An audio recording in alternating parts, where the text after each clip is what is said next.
Bonjour, bonjour à toutes et bonjour à tous. Merci d'être là. J'espère que vous allez bien. Alors là, on attaque la vidéo numéro 16 et sur une vingtaine à peu près.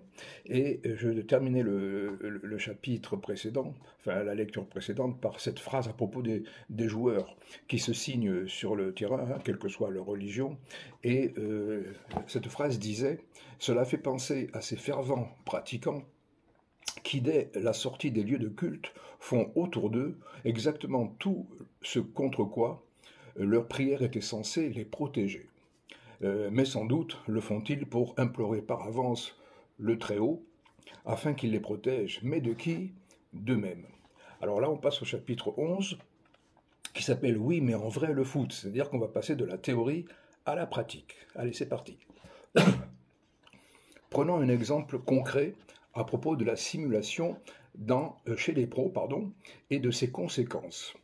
Entre 2002 et 2008, l'équipe de l'Olympique lyonnais a été championne de France 7 années consécutives. Elle comptait alors dans ses rangs un certain Juninho, brésilien, grand milieu de terrain, mais surtout grand spécialiste des coups francs à 25 mètres des buts. À cette distance, ce joueur était capable de marquer une fois sur quatre, en moyenne, ce qui est déjà énorme. Et c'est lui-même qui presque toujours obtenait ses, entre guillemets, coups francs. C'est ainsi qu'il a marqué 100 buts en 7 ans, soit plus de 14 buts par an en moyenne, et donc un but tous les 3 matchs. C'est vraiment beaucoup. Alors, fou de foot à l'époque, je l'ai humblement confessé au tout début de mon propos, même s'il y a prescription maintenant, et surtout très sensible à la question de la simulation, je m'étais fait un tableau sur lequel je notais à chaque match du championnat, pour chaque équipe et pour chaque joueur, toutes les erreurs d'arbitrage, hors-jeu non sifflés ou sifflés à tort, même chose pour les pénaltys, les simulations, les coups francs et surtout ceux obtenus à distance de tir direct. Rappelons qu'à l'époque, la VAR n'existait pas. Vidéo assistance, donc referee en anglais, assistance vidéo à l'arbitrage, donc en français. Elle n'est d'ailleurs toujours pas utilisée aujourd'hui dans ce dernier cas. Il faudrait peut-être s'y mettre. Au vu des images au ralenti, sous de nombreux angles différents et avec l'appui de la fameuse loupe de Canal, à l'époque, j'avais relevé que les arbitres se trompaient, entre guillemets, en moyenne 4 fois sur 10, non pas de leur seul fait, mais surtout de celui de la grande habileté, entre guillemets, des joueurs à simuler. Pour ce qui est des coups francs obtenus par Juninho, cette proportion grimpait même jusqu'à 7 fois sur 10. Non pas là encore que les arbitres soient mauvais à ce point, mais simplement du fait qu'à l'époque, Juninho n'était pas seulement champion de France, mais aussi champion du monde de la simulation, une sorte de Neymar avant l'heure, brésilien lui aussi. Rappelons qu'à cette époque, encore plus que de nos jours, la simulation était loin d'être considérée comme étant quelque chose de honteux, bien au contraire, ça faisait partie du jeu, comme toujours d'ailleurs, hein. Quel aurait été l'impact de ces simulations sur les résultats si les arbitres ne s'étaient pas trompés, entre guillemets, en sifflant ces coups francs-là? Même en tenant compte des erreurs d'arbitrage, entre guillemets, de même nature, à cette même distance, à l'avantage des autres équipes, mais dans une moindre proportion, compte tenu de l'écrasante domination de Juninho dans l'art de la simulation et dans sa capacité à transformer les coups francs qu'il obtenait, le calcul était facile à faire et le résultat sans appel. L'Olympique lyonnais n'aurait été champion de France que 5 fois non consécutives au lieu de 7 fois consécutives. Ça n'est pas rien quand même. Mais puisqu'aujourd'hui encore la simulation est considérée par beaucoup comme étant l'un des moyens faisant naturellement partie du jeu, je devrais pouvoir échapper au procès en diffamation, d'autant que ce qui est vrai pour l'OL l'a aussi été, mais dans une moindre mesure, pour bien d'autres clubs encore. Pour revenir au foot d'aujourd'hui, tout cela n'explique qu'en partie les raisons pour lesquelles les décisions de l'arbitre sont à ce point contestées. Il est clair que par nature, personne n'aime perdre.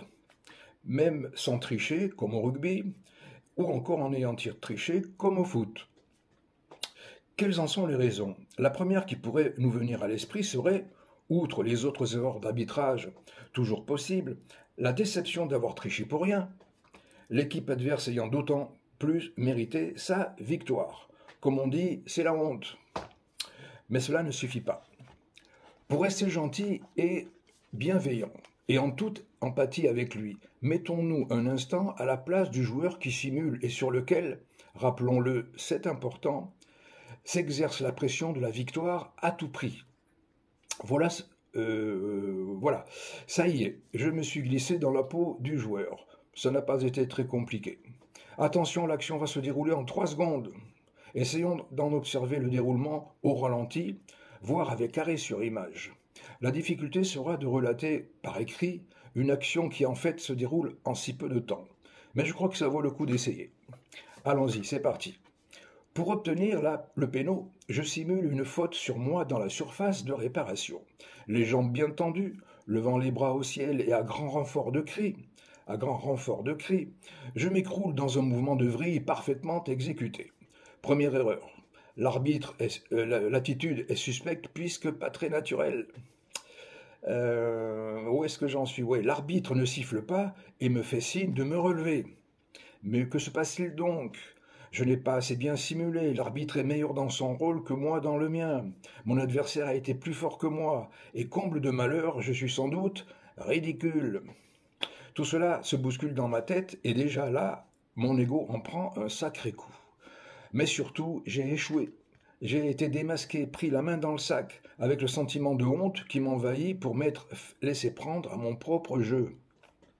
Mon malaise me submerge, et c'est alors que sur l'instant se déclenche le mécanisme du déni. Ne supportant pas la situation, automatiquement et instantanément, mon psychisme vient à mon secours et invente pour moi une réalité qui m'arrange, celle d'avoir bel et bien été fauché par mon adversaire et donc d'être victime d'une grossière erreur d'arbitrage. Je suis donc dans le déni là. Énervé et en mode de déni de réalité poussé au maximum, je me précipite vers l'arbitre pour le lui faire savoir, et ce, avec la véhémence qu'on connaît, vue à la télé, entre guillemets. Mais ça n'est pas tout. Même attitude, situation, autre attitude. Cette fois, je reste lucide et n'entre pas dans le déni.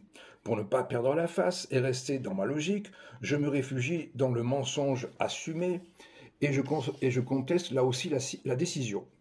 Outre le fait que je me comporte un peu moins mal, la vraie différence, c'est que cette fois, je le fais en toute conscience. Je sais que l'arbitre sait que je sais qu'il n'a pas commis d'erreur. Oui, je sais, là, il faut relire cette dernière phrase au ralenti. Je sais que l'arbitre sait, etc. C'est bon, ok. Alors, quoi qu'il en soit, dans un cas comme dans l'autre, je m'en veux. Lutte interne entre mon moi et mon surmoi. D'être incapable de sortir par moi-même de cet état plus fort que moi, où je m'enfonce et dont je sens bien par ailleurs qu'il va maintenant influencer négativement mon jeu, qui plus est sous la vigilance accrue de l'arbitre, d'autant qu'au passage j'ai pris un carton jaune. Il ne manquerait plus que de ce fait le coach ne me sorte du terrain. Ah ouais. Certains de ceux qui jouent ou ont joué au foot se seront reconnus dans mon avatar. Voilà, je m'arrête là. On n'a pas tout à fait terminé le chapitre, on le terminera la prochaine fois, et on attaquera le chapitre 12 qui parle du bon sportif et du mauvais sportif. Alors, merci de m'avoir écouté jusqu'au bout, c'est sympa. D'ici la prochaine fois, donc portez-vous bien, et encore merci, salut, ciao.